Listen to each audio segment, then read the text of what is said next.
Hello friends. तो आज हमारा class 6 chapter number 1 knowing our numbers complete हो गया एक्सरसाइज 1.3 तक। तो अब इसके बाद हम इसका रिवीजन कर लेते हैं एक बार फटाफट से।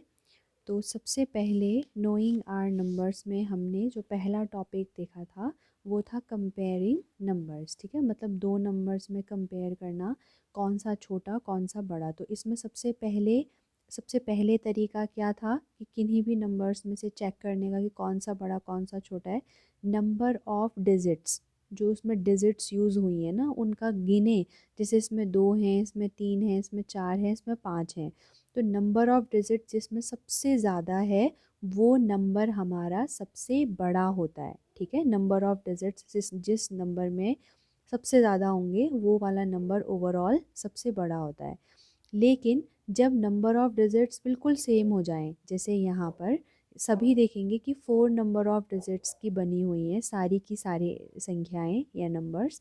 तो अब इसमें कैसे चेक करते हैं।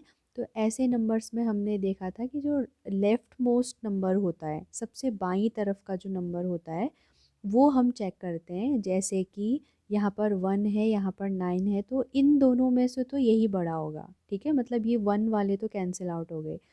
फिर ये 999 वाले सेम हो गए, तो फिर इनमें हम इसका अब इस लेफ़्ट मोस्ट जो नंबर है उससे राइट साइड को जाते जाएंगे। जैसे 9 के बाद 2 है ना, तो 2 और 2 इन दोनों में कंपैरिजन होगा। ये पहले ही छोटा हो चुका है, इसमें ज़ीरो आ गया। फिर इसके थर्ड नंबर में गए तो ज़ीरो है और यहाँ पर 1 है, तो आई एम द ग्रेटेस्ट। ठीक है, सबसे बड़ा है।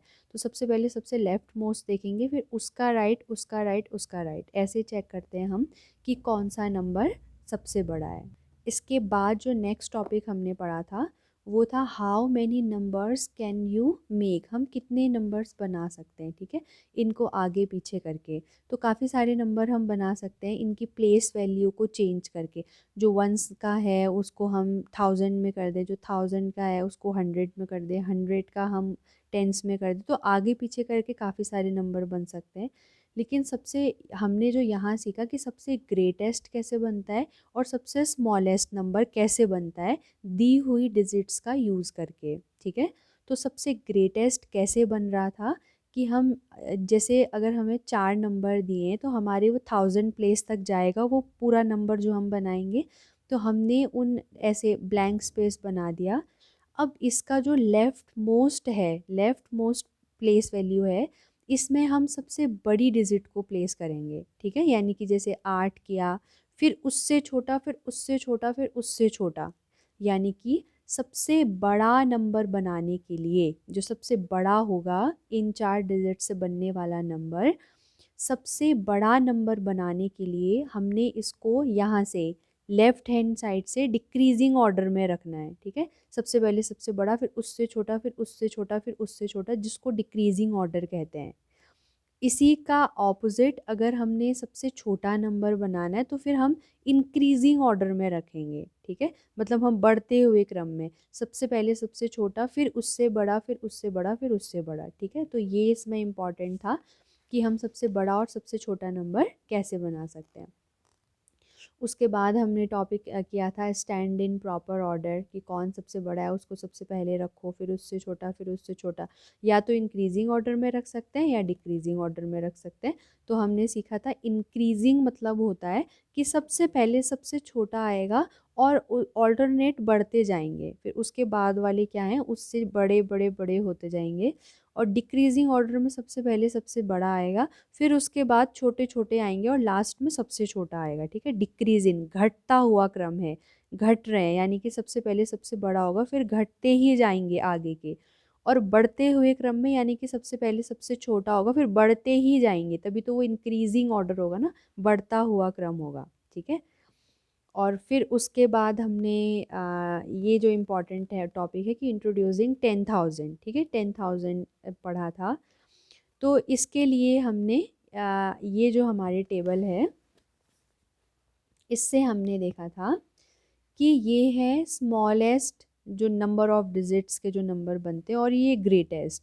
तो स्मॉलेस्ट 1 डिजिट नंबर 1 होता है और ग्रेटेस्ट 1 डिजिट नंबर 9 होता है।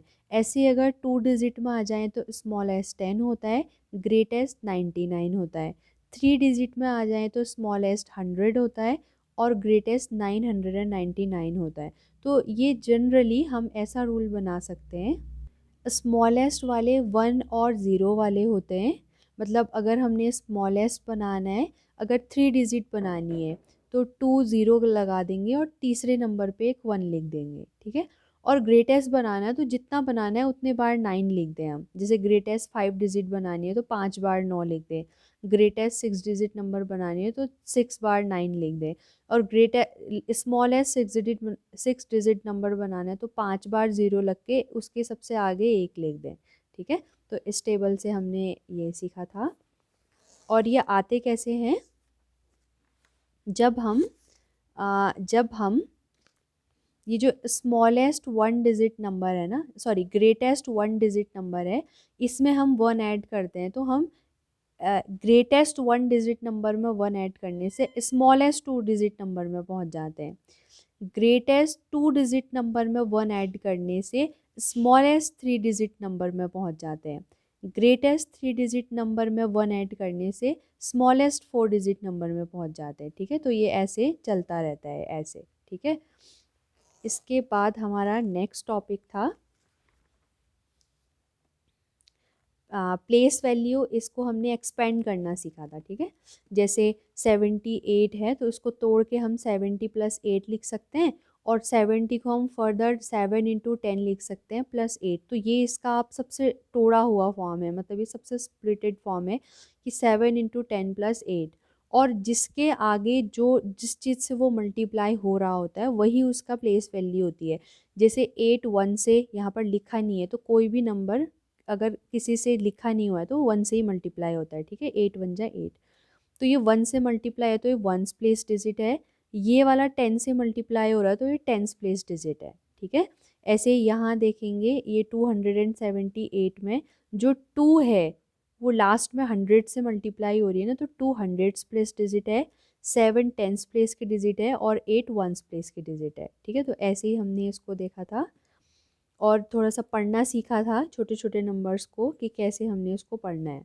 उसके बाद इंट्रोड्यूसिंग 1 लाख आया था, तो ये हमने अच्छे से इसको सीखा था कि कैसे हम इसको पढ़ेंगे, कहाँ से आया। उसके बाद आ, हाँ, उसके बाद हमने ये जो टेबल बनाई थी, 1s 10s 100 1000 10,000 लाख 10 लाख और करोड़, ठीक है। ये वाला है करोड़। तो ये होता है इंडियन सिस्टम ऑफ न्यूमरल्स। ये इंडियन सिस्टम में होता है कि करोड़ तक जो जाता है, करोड़ और 10 करोड़ में 1s 10s 100 1000 10,000 लाख 10 लाख करोड़ 10 करोड़। ये जब ये जो 3 होते हैं ये वंस की फैमिली है। ये 1000 और 10,000 थाउजेंड की फैमिली, लाख एंड 10 लाख लाख की फैमिली, करोड़ एंड 10 करोड़ करोड़ की फैमिली, ठीक है। तो ये फर्स्ट में 3 होते हैं, बाकी फिर 2 2 2, तो ये 3 2 2 2 इस तरीके से आता है, ठीक है। ये इंडियन सिस्टम ऑफ न्यूमरल्स है। और यहाँ पर फिर हमने अच्छे से इसको सीखा था एक छोटे से चार्ट की हेल्प से ये। और उसके बाद आता है इंटरनेशनल सिस्टम ऑफ न्यूमरल्स। तो इंटरनेशनल सिस्टम में हमने देखा था कि ये 1s 10s 100 ये वंस की फैमिली होती है। उसके बाद 3 की ही आती है 1000 की फैमिली, 1000 10,000 100,000। और उसके बाद आते हैं 3 मिलियन 10 मिलियन और 100 मिलियन, ठीक है।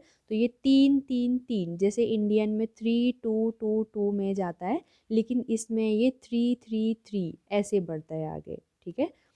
तो ये सीखने के बाद फिर आती है हमारी फर्स्ट इसकी एक्सरसाइज, जो कि एक्सरसाइज हमने सॉल्व किया। और उसके बाद हमने देखा था लार्ज नंबर्स इन प्रैक्टिस, जिसमें हमने थोड़ा यूनिट्स का कन्वर्जन, जो कि बहुत ज़्यादा इम्पॉर्टेंट टॉपिक है आगे तक काम आने वाला, ये सीखा था। जिसमें table milli centi decimetre deca hecto kilometre. अब इसको हम मीटर में भी कर सकते हैं, ग्राम में भी कर सकते हैं और लीटर में भी कर सकते थे, ठीक है। जैसे milli centi deci gram deca hecto kilogram, milli centi deci litre deca hecto kilo litre, ठीक है। मतलब लीटर में भी कर सकते हैं, मीटर में भी, ग्राम में भी, बिल्कुल सेम रहता है। बस कैसे करना होता है, जब भी इसकी हेल्प से हमने सीखा था कि जब भी हम किसी नीचे वाली यूनिट से ऊपर वाली यूनिट में जा रहे हैं तो हम 1 अपॉन कर देंगे, यानी कि 1 decimetre is equal to 1/10 metre. 10 से ही क्यों किया, क्योंकि एक ही स्टेप ऊपर जा रहे थे। अगर 2 स्टेप ऊपर जा रहे होते तो क्या करते, 1 decimetre is equal to 1/100 decametre, ठीक है। और हेक्टोमीटर में जा रहे होते तो 1 decimetre is equal to 1/100, sorry 1000 hectometre, क्योंकि ये 1 2 3 स्टेप हम ऊपर जा रहे हैं, ठीक है। ऊपर जाते समय 1 अपॉन में लिखते हैं और नीचे आते समय डायरेक्ट मल्टीप्लाई करते हैं। जैसे मीटर से अगर हमें डेसीमीटर में आना है तो 1 मीटर इज इक्वल टू होगा 10 decimetre. 1 metre is equal to 100 centimetre, क्योंकि 2 बार 10 × 10 हो रहा है। 1 metre is equal to 1 2 3 1000 millimetre, ठीक है। तो ये मल्टीप्लाई, नीचे आते टाइम मल्टीप्लाई, ऊपर जाते टाइम डिवाइड, ठीक है। तो ये एक इम्पॉर्टेंट चीज़ इससे सीखी थी, यूनिट्स का कन्वर्जन। और फिर हमारा नेक्स्ट 1.2 आके 1.2 हमने बनाया था और उसके बाद हमने एस्टिमेशन सीखा था। एस्टिमेशन का मतलब होता है आकलन, ठीक है। आकलन करना कि हमारा जो आंसर है वो किसके करीब आ सकता है, एक्चुअल आंसर के किसके करीब आ सकता है। तो इसमें हमने सबसे पहले सीखा था कि नियरेस्ट टेंस में राउंडिंग ऑफ करना, नियरेस्ट टेंस में। तो नियरेस्ट टेंस में हमने देखा था कि जो 1 से लेकर के 4 तक के जो नंबर हैं उनको हम ज़ीरो में राउंड ऑफ करेंगे, और 6 to 9 जो 5 भी इसी में शामिल होता है, 5 से 9 तक के जो नंबर होते हैं उनको हम टेंस में करेंगे राउंड ऑफ, ठीक है। ये नियरेस्ट टेंस के लिए था। उसके बाद हम आते हैं नियरेस्ट हंड्रेड्स में। तो नियरेस्ट हंड्रेड्स में हमने देखा था कि 1 to 49 तक के जो नंबर होते हैं वो फिर से ज़ीरो में ही राउंड ऑफ किए जाते हैं। और जो 50 से लेकर के 50 भी इसी में शामिल होता है, 50 से लेकर के 99 तक के जो नंबर होते हैं वो 100 में राउंड ऑफ किए जाते हैं, ठीक है। मतलब ज़्यादा वाला, इसको बहुत अच्छे से हमने एक्सरसाइज में सीखा था। और सेम एज़ 1000 में भी होता है। ये 1 to 499 तक के, 1 से 499 तक के ज़ीरो में होते हैं राउंड ऑफ, और फिर 500 से लेकर के 999 तक के 1000 में राउंड ऑफ होते हैं, ठीक है, जैसे यहाँ पर हमने देखा था। और इसके बाद आ जाती है कि समेशन और मल्टीप्लिकेशन, सब्सट्रैक्शन, इसमें हम कैसे यूज़ करते हैं किसका, राउंड ऑफ का, एस्टिमेशन का। तो इसके बाद हमने देखा था फिर एक्सरसाइज 1.3, एक्सरसाइज 1.3 सॉल्व करी थी। तो यहाँ पर ये हमारा जो चैप्टर है ये यहीं पर ख़त्म होता है। इसके बाद एक वीडियो और बनेगी जिसमें हम ब्रैकेट्स का यूज़ देखेंगे, क्योंकि बहुत ज़्यादा इम्पॉर्टेंट है। तो इसके लिए अलग से एक वीडियो बनाएंगे, क्योंकि ये अभी के सिलेबस में इससे रिलेटेड कोई एक्सरसाइज नहीं है, लेकिन आने वाली जो क्लासेस है उसमें ये बहुत ज़्यादा एक इम्पॉर्टेंट टॉपिक है, यूजिंग ब्रैकेट्स। और एक और टॉपिक है जो है रोमन नंबर्स, ठीक है। तो रोमन नंबर्स भी अपने आप में इम्पॉर्टेंट भी है और थोड़ा सा अच्छा टॉपिक है, तो इसके लिए भी एक अलग से वीडियो बनेगी। बाकी जो 6th क्लास से के लिए जो इनफ है वो हम कर चुके हैं। तो ये हमारा फर्स्ट चैप्टर यहीं पर कंप्लीट होता है। अब नेक्स्ट वीडियो में एक न्यू चैप्टर के साथ हम आएंगे। आज की वीडियो में इतना ही।